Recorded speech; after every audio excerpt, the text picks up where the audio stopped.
sirbi amma jedhu kun yeroo ammaa ilaalchise hubannoo guddaa akka qabaannuuf yeroo darbee irratti akka hin jilbeeffanneef yeroo dhufu immoo teenyee qofa akka hin eegne nutti hima.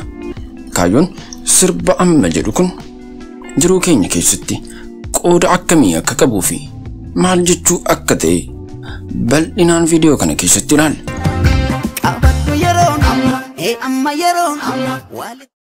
Sirbi kun miira haqatti nama deebisu haala yeroo ammaa now the present moment kana akka itti fayyadamuu qabnu kan nu akeekuu fi dhaggeeffattoota karaa amma jedhutti kan waamudha.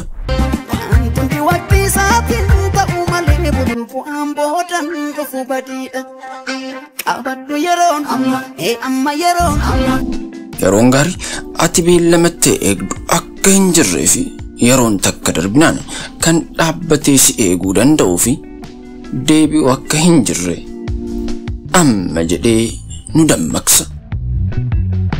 Dabalataanis sirba kana keessatti Kee'ol akka bishaan burqaa dhiibbatutti ummata isaa sagalee artistii keenya Haacaaluu Hundeessaa nu yaadachiisuun kalmaaf ka'anii fingahan galma biraa kalaayoon guduunfanne hafuutu jira kalaanumna ittiin bakka ka'aniif gahanii karaan kara ittiin karra galmaa dhaqan. Kaayyoo galmaan gahachuuf galaan qopheeffachuu achiin karaa qabatanii jabaatanii hojjechuu rakkoon gaafa dhufte immoo sabrii godhatanii fi waan gochuuf murteessan osoo hin mamiin hamlee guutuudhaan gara galmaa deemuu akka ta'e bal'inaan viidiyoo kana keessatti ni kaasna. Nu turaan affeerraa keenya kun sagalee kitaabaati. Viidiyoo fi sagalee qindeessee kan isiniif dabarsu ana Fuad Awwal.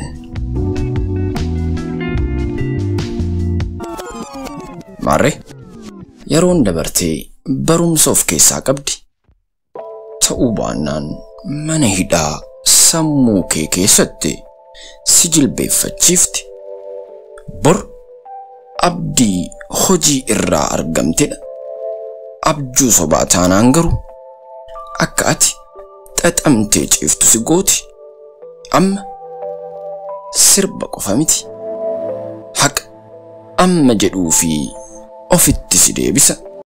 Qabaddu yeroon amma yeroon walitti machuun amma wallakkifatachuun walii rifachuun walii hubachuun guyyaan har'a yeroon amma jennee akka ofitti fudhannuuf hariiroo ummata wajjiin uumnee akkuma wal beekuun of beekuudha jedhan namni galmaaf namummaa qabu wal hubata wal dhaggeeffata wal mararfata bor yookiin kaleessa miti amma. Mee akka nama karra deemsaa lama qabu irra ijjatee dhaabbatetti of ilaali. Karaan tokko gara galma keetii si geessa, karaan lammataa gara abjuu sobaa si geessa. Marree karaan filannoo kee sirrii itti filattu amma ka'uuni amma murteessuuni akkuma inni jedhe calleeffatachuuf ammuma facaafatachuun karaa filachuun garaa hidhachuun yandoo qolachuuf ammuma hajjeerratachuun amma qabattu yeroon amma. Maarree kabajamtoota daawwattoota keenya sirbi kun akkuma cehinsi milkaa'ina hojii guddaa yeroo amma jedhurraa eegalu qajeelcha hamilee hojiitti jijjiirramaa kan of keessatti qabatee ta'uu sirriitti qalbeeffadhaa. Uummanni keenyas yeroon amma akka bakka ciisaa si jalaa hin miliqsinetti hojii guddaa amma kaatanii jalqabu jedhu.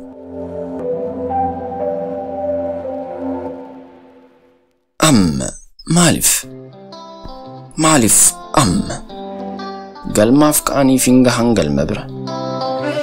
Galmaaf ka'aniif hin gahan galma bira. Kalaayoon guduunfanne hafuutu jira. Galaanumna ittiin bakka ka'aniif gahanii. Karaan ittiin karra galmaa dhaqan. Galmaaf ka'aniif hin gahan galma bira. Galaan yoo hin guduunfanne hafuutu jira. Ergaan guddaa sirba kana irraa fudhannu yeroo ammaa akka yeroo bu'aa qabeessaa godhannuu fi waanuma qabnu bakkuma jirru faana keenya tokko jennee ofitti amantii guddaatiin jalqabuu akka qabnu hamilee nuuf kenna.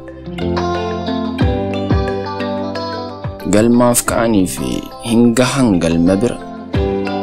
Kanaaf hojii galma guddaa barbaaddan sana bira gahuuf hojii xiqqaa amma jalqabuun dagatina. Hayyoonni keenya akkas jedhu gara nama ka'ee jettee galaan qaxxaamuran fudhanne gara nama ka'ee jettee galaan qaxxaamuraa hin fudhanne jedhu. Hojii hin jalqabneef galma milkaa'inaa argachuun hin jiru jechuu isaaniiti. Sirbi kunis akkasuma nutti hima. Sirbi kuni akka nama muka guddaa dhaabuu amma jalqabuutti waama. Mukni tokko dhiphummaan jalqaba. Guddinni isaa garuu yeroo fi tattaaffii irraa kan dhufudha. Amma kan yeroo bu'uuraa keenya itti tolchinudha. Keeyol yeroon amma jedhee qajeelcha rakkoo irraa itti ceenu ta'uu qabaddu yeroon amma. Qabaddu yeroon amma. Hojii amma jalqabuudhaaf rakkoo amma irra utaaluudhaaf waan of daganne itti fufuudhaaf qabaddu yeroon amma nuun jedha. Walitti machuun amma, wal hubachuun facaafatachuun amma. Kun hundi godhamuuf yeroon gaariidhaa hin dhufu. Kanaaf abjuu bor jedhu eeggachuu kee dhiisi. Sagalee dhugaa keessa kee jiru san dhaggeeffadhu. Tasgabbiin jalqabi. Amma murteessi. Akkuma hayyoonni keenya ammas amma milkaa'inni booda qofa argamanuun jedhan yoo amma hin kaane gaafa rakkoo beellamee milkaa'inni siin eeggatu. Maarree kabajamtoota keenya amma jalqabuudhaaf maaltu isin dhoorge, maaltu isin qabe, maaltu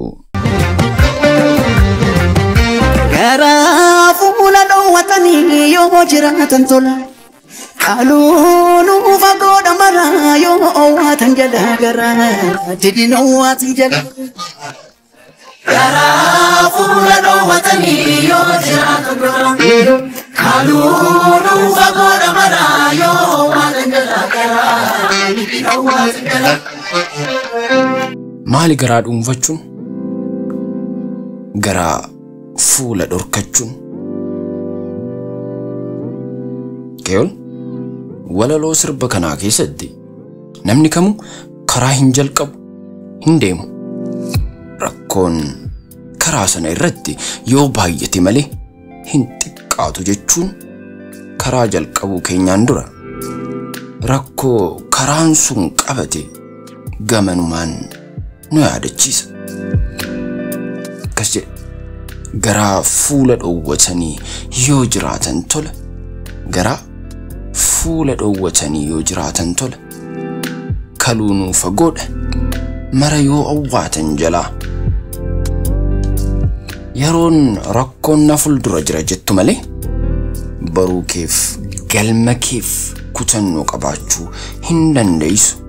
Kanaaf rakkoo xiqqaan yeroon furamuu qaba jechuudhaan hamileedhaan galmaaf nu dhaaba.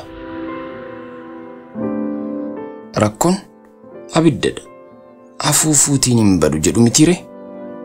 Maaree sodaa fi mamiin finyoo sammuun kee itti hidhamee gara boodaatti si hambisudha, si mucucaachisudha. galma kee dursii ilaali. Karaa keessa hojii xiqqoo irraa jalqabe amma.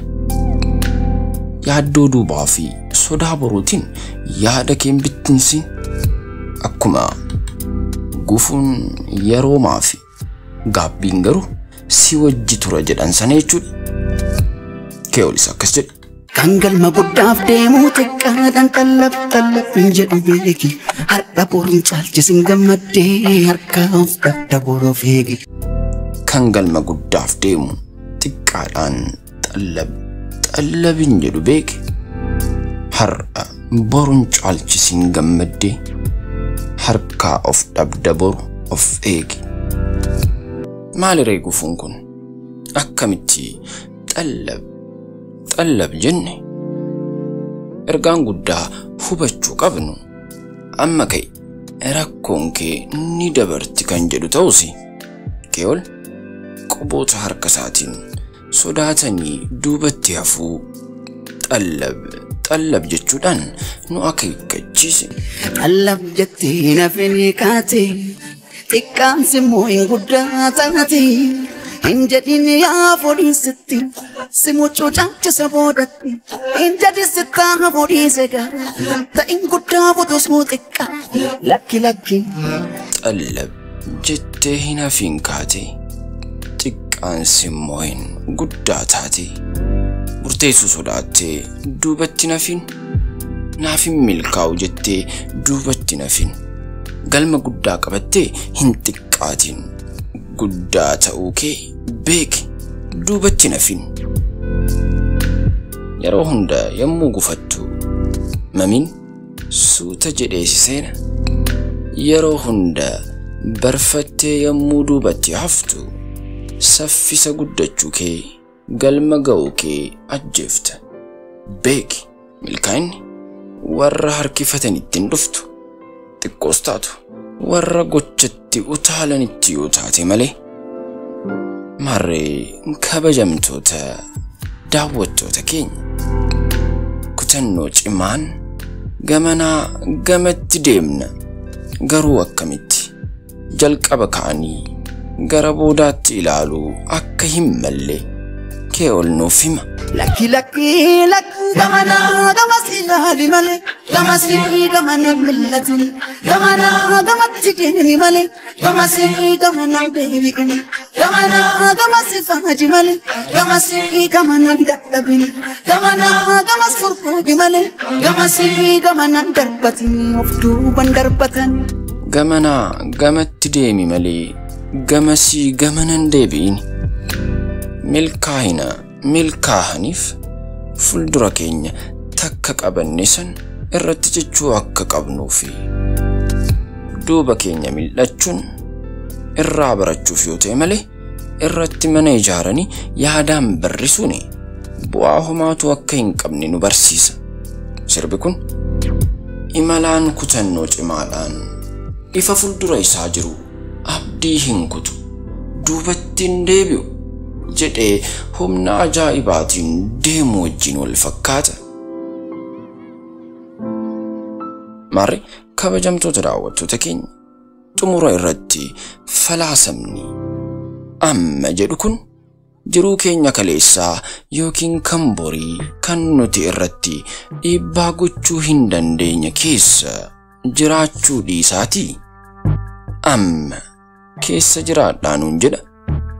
Yeroon qabeenya barbaachisaadha. Sakandiin nuti waan hin taane irratti gubnu galma keenya irraa nu fageessiti. Amma sirba qofa miti. Yeroon dhufu amma akka jalqabu kan nu yaadachiisu.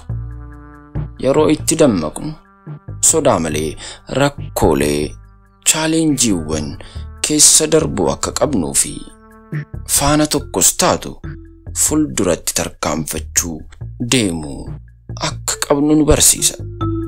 Mee kabajamtoota daawwattoota keenya gara galma keessanii deemuuf faanni xiqqoon isin gochuu qabdan maali? Fuulduree bor keessan gahuufi amma irra akka hin jiraanne maaltu isin dhoorga?